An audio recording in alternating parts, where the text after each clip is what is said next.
ఒక అడవిలో ఒక ఏనుగు ఉండేది. అది చాలా మంచిది. ఒక కోతితో అది చిన్నప్పటి నుంచి కలిసిమెలిసి తిరిగేది. అయితే ఆ కోతి ఎప్పుడు గొప్పలు చెప్పుకుంటూ ఉండేది. మేం కోతులం, చాలా తెలివైన వాళ్ళం. మేము నడవగలం, ఒక చెట్టు మించి మరో చెట్టు మీదకి దూకగలం. మాకు బుద్ధి బలం చాలా ఎక్కువ. అని తనను తాను పొగుడుకుంటూ ఉండేది. అయినా ఏనుగు ఏమీ అనేది కాదు. చిన్నగా నవ్వేసి ఊరుకునేది. అప్పుడప్పుడు కోతి చెట్టు పైకెక్కి పండ్లు తెంపుకొచ్చేది. వాటిని ఏనుగుకు ఇచ్చేది. చూడు, నీవు నాతో ఉన్నందుకు ఎన్ని లాభాలు. రోజు మంచి మంచి పండ్లు రుచిగా తింటున్నావు. నాలాగా చెట్టు ఎక్కగలవా? ఎప్పుడు ట్రై చేయకు, కండం పచ్చడైపోతాయి అంటూ పగలబడి నవ్వింది. అప్పుడు కూడా ఏనుగు నవ్వేది తప్ప ఏమీ అనేది కాదు. ఒకసారి కొందరు వేటగాళ్లు ఆ అడవికి వచ్చారు. జంతువుల కోసం పెద్ద పెద్ద పంజరాలను అమర్చారు. తీయని పళ్ళు ఎరగా పెట్టారు. ఓ చోట తమ స్థావరాన్ని ఏర్పాటు చేసుకుని ఎదురు చూడసాగారు. పండ్ల కోసం ఆశపడి చాలా జంతువులు వచ్చి పంజరంలో చిక్కుకుపోయాయి. సాయంత్రం వేళ వేటగాళ్లు వాటిని పట్టుకుని తీసుకుపోసాగారు. తన మిత్రుడు కోతి కూడా పంజరంలో చిక్కుకున్న విషయం ఏనుగుకు తెలిసింది. వెంటనే అది పరుగు పరుగున అక్కడికి వచ్చింది. వేటగాళ్లను తొండంతో పట్టుకుని చావబాదింది.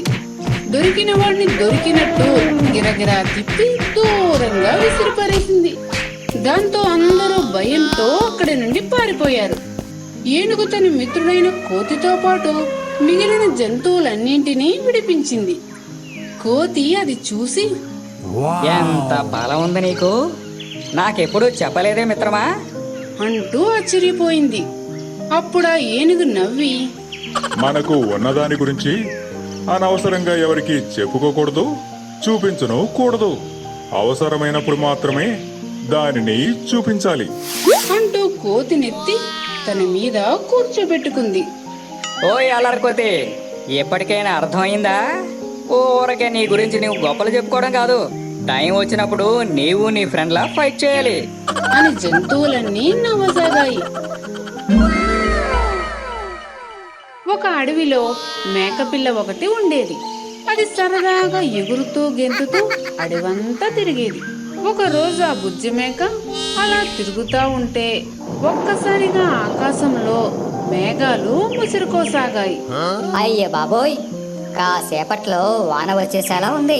ఈ లోపల ఇంటికి చేరుకోవాలి, లేకపోతే వానలో తడిస్తే అమ్మ తిడుతుంది అనుకుని ఇంటి వైపునకు వేగంగా పరుగు తీసింది. నెమ్మదిగా ఆకాశం నుండి ఒక్కొక్క చినుకు నేలపై పడసాగింది.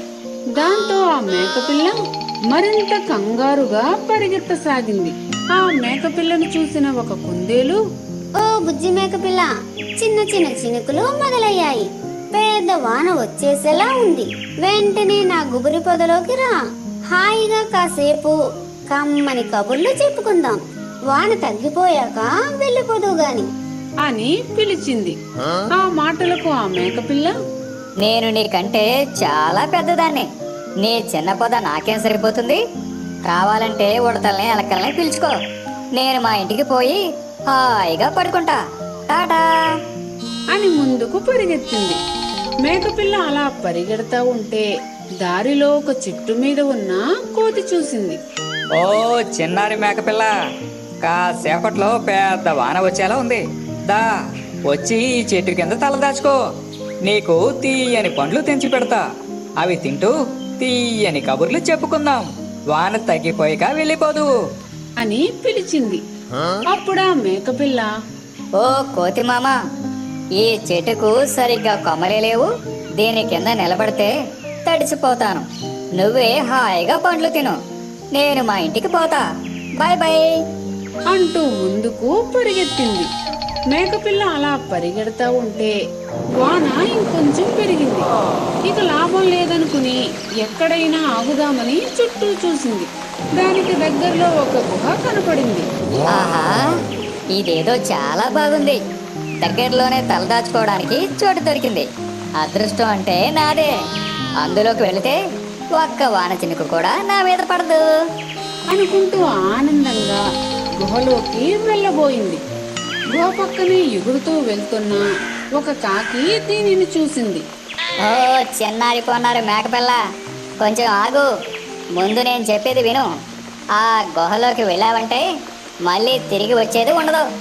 సరాసరి పైకి పోవడమే. లోపల ఒక సింహం గుర్రు పెట్టి నిద్రపోతా ఉంది. అది అసలే మటన్ బిర్యానీ తిని చాలా రోజులైందంట. నిన్ను చూసిందనుకో ఎగిరి గంతేసి పండుగ చేసుకుంటాది. నీ ఇష్టం మరి అని చెప్పి ఎగురుకుంటూ వెళ్ళిపోయింది. ఆ మాటలకు మేకపిల్ల అదిరిపడి ఆగిపోయింది. అయ్యా బాబోయ్, కాకి మిత్రుడు చెప్పబట్టి నేను గుహలోకి వెళ్ళలేదు. లేకపోతే ఈ పాటికి నా ప్రాణాలు పోయేవి అనుకుందది. అంతలోనే వాన పెద్దగా కురవడం మొదలయ్యింది. అది తలదాచుకోవడానికి చుట్టూ ఒక చిన్న పొద గాని చెట్టు గాని కనపడలేదు. అయ్యో, నేను ఎంత తెలివి తక్కువ దాన్ని. కుందేలు కోతి మంచి మనసుతో నన్ను రమ్మని పిలిచినా కాదని ఇంత దూరం వచ్చేసాను. ఇప్పుడు ఈ వానలో తడవకుండా తప్పించుకోవడం ఎలా అని ఆలోచిస్తూ ఉండగానే గుహ లోపలి నుండి గట్టిగా సింహం అరుపు వినబడింది. అయ్యే బాబోయ్, ఇంకొక నిమిషం ఇక్కడే నిలబడితే దానికి ఆహారం కావడం ఖాయం అనుకుంటూ వెనక్కి తిరిగి చూడకుండా ఆ వానలోనే మొత్తం తడిసిపోతూ ఇంటి వైపు పరుగు తీసింది. ఇంటికి చేరాక తను అనుకున్నట్టుగానే వానలో బాగా తడిసినందుకు తల్లి దగ్గర తిట్లు తింది. ఈ కథలో నీతేమిటంటే మనం మంచి కోరి స్నేహితులు చెప్పే మాటలను తప్పకుండా వినాలి. అనగనగా ఒక అడవిలో ఒక నక్క ఉండేది. ఒక రోజు ఆ నక్క ఆహారం కోసం తిరుగుతూ ఉంటే దానికి ఒక జింక కనిపించింది. జింకను చూడగానే ఆ నక్కకు నోరూరింది. ఆహా, భలే లేతగా ఎంత బాగుందిరా బాబు. తింటే ఎలాంటి మాంసం తినాలి. కానీ నేను పట్టుకోవాలని ప్రయత్నించేలోపే అది మెరుపు తీగలా పారిపోతే నేనా దాని వెనక పరిగెత్తలేను, అలా అని వదలలేను. ఇప్పుడేం చేయాలి అని నక్క ఆలోచనలో పడింది. అప్పుడే దానికి కొంత దూరంలో గుహ దగ్గర ఉన్న ఒక సింహం కనిపించింది. ఆ సింహం వేటాడి జింకను పడగొడితే అది తినగా మిగిలింది నాకే దక్కుతుంది అని ఆలోచించింది ఆ నక్క. వెంటనే అది సింహం దగ్గరకు వెళ్లి చాలా వినయంగా నమస్కరించింది. మృగరాజా, మీరీ సేవకుడికి అవకాశం ఇస్తే మీకు మంచి వేటను చూపిస్తాను. వేటంటే అలాంటిది కాదు, చూస్తేనే నోట్లో నీళ్లురిపోతాయి. నాకు తెలిసి మీరు జీవితంలో అంత రుచికరమైన విందు భోజనం తిని ఉండరు. సోది ఆపి ముందు పాయింట్కి రా. మృగరాజా, అదే చెప్పబోతున్నాను. అటు కొంచెం దూరంలో ఒక కమ్మని జింక ఉంది. చెప్పవే, అసలే చాలా ఆకలి మీద ఉన్నాను. పద పద అని ఆ సింహం తొందర చేస్తూ నక్క వెంట బయలుదేరింది. అయితే ఈ విషయమంతా చాటుగా విన్న జింక ఒక పెద్ద బండరాయి పైకెక్కి దాక్కుంది. నక్క సింహం అక్కడికి వచ్చేసరికి వాటికి ఏమీ కనిపించలేదు. దాంతో సింహం ఆ నక్కను కోపంగా చూసి, ఏ జిత్తుల మారి, ఏది ఆ కమ్మని జింక అంటూ గాండ్రించింది. మృగరాజా, అది నేను జస్ట్ ఇప్పుడే ఇక్కడే చూశానే. ఏమైందబ్బా? ఆకలితో నకనకలాడిపోతూ నా మానాన నేను ఓ మూల కూర్చుంటే నన్నే ఆట పట్టిస్తావా? జింక లేకపోతే పోని, నా పంజా దెబ్బ నీకు రుచి చూపిస్తాను చూడు అని ఆ నక్కకు ఒక్కటి తగిలించింది. అని నక్క అరుచుకుంటూ అక్కడి నుండి పరుగు తీసింది.